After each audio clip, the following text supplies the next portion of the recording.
Welcome to TYT Sports, your World Cup expert, as I've been called here, Francis Maxwell, bringing you some more news.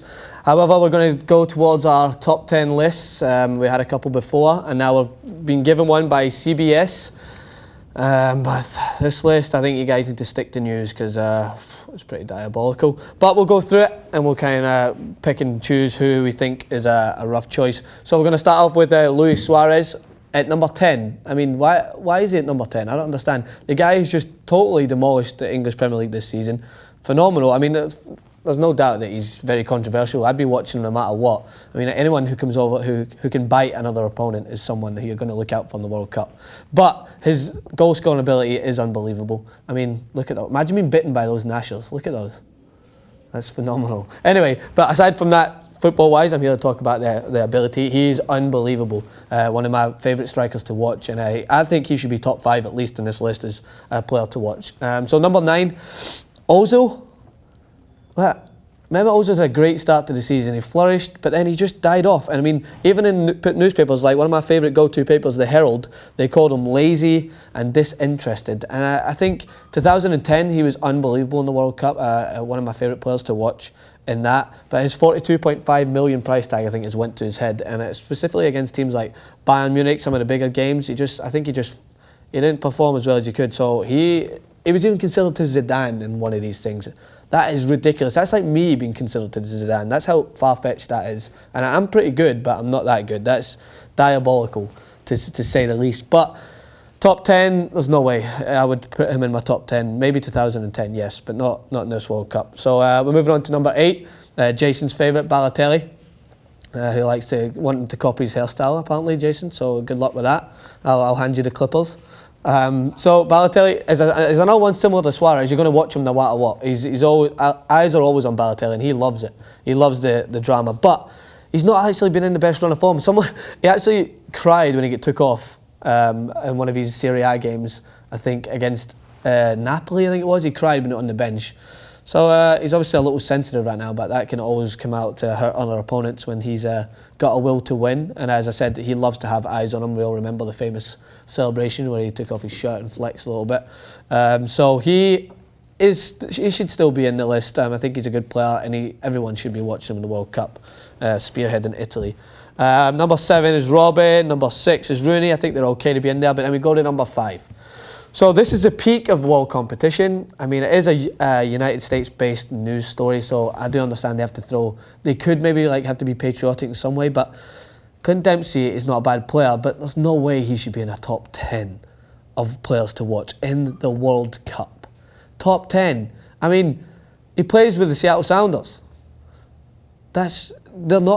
It's not the same standard as any of the other leagues. I'm sorry for you MLS fans out there. If I'm offending, please leave your feedback and talk shit on me all you want. But we know football. I know football, and I've watched it all my life. And a guy who's playing in MLS, good or not, is not going to be top 10 to watch in the World Cup.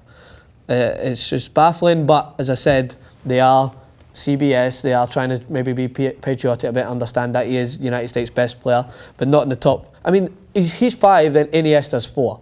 Are these guys in a similar standard or whatever? I just don't think so. The guy that scored the World Cup final, you go against a guy who's scoring against the Whitecaps every week. Or is that the Whitecaps? I don't know. Whatever. So number 4, Iniesta, as I said. And then we go to number 3, Neymar. Obviously, unbelievable talent, and he rightly so is in his position as Brazil's golden child, who a lot of pressure is going to be on his shoulders. And having watched him this year at Barcelona, he is a great talent, and I'm looking forward to seeing him in this World Cup. And then we come to the big debate.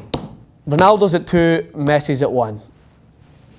I would switch them, but that's up to you guys out there if you want to decide. I think going on this season alone, Ronaldo has been phenomenal and should be number 1 player to watch in this competition. I think he carried Portugal through the competition. Oh, there's that snap from the Champions League final, I think, there, which he struggled a little bit. But I think he's going to come out hungry for this World Cup.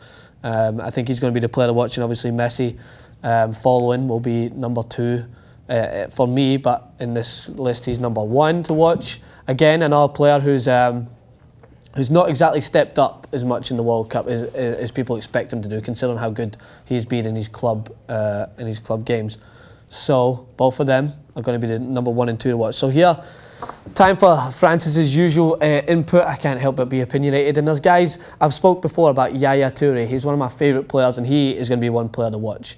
He will carry Ivory Coast, I think, through their group stage. And if, with a bit of luck, I think they could do well in this competition. He's a monstrosity, as I call him. He just bulldozes people, and I would probably just hang up my boots if I had to play against him in the centre midfield. So he is one player to watch for me. And then next, to move away across to France, playing in PSG, is Edison Cavani of Uruguay, Suarez's strike partner. And I think with them together, they could be a deadly combination up there, which could hinder England's chances and maybe come across against Italy in that group stage. But those two are going to be exciting togetger, so I had to throw him in there. And then there's tons of other names. I mean, we can go on all day. Diego Costa, as I constantly like to talk about, just get took off in the Champions League final after, I think, 10 minutes. There's some great memes out there. Please throw me your memes. I want to see them. Aguero of Argentina, who I can't believe that Dempsey's beat them out to it. It's going to be, I think Dempsey's sitting in his armchair laughing at this list right now, but fair play to him. Plenty more lists to come, and stay tuned for more TYT Sports information. Thank you very much.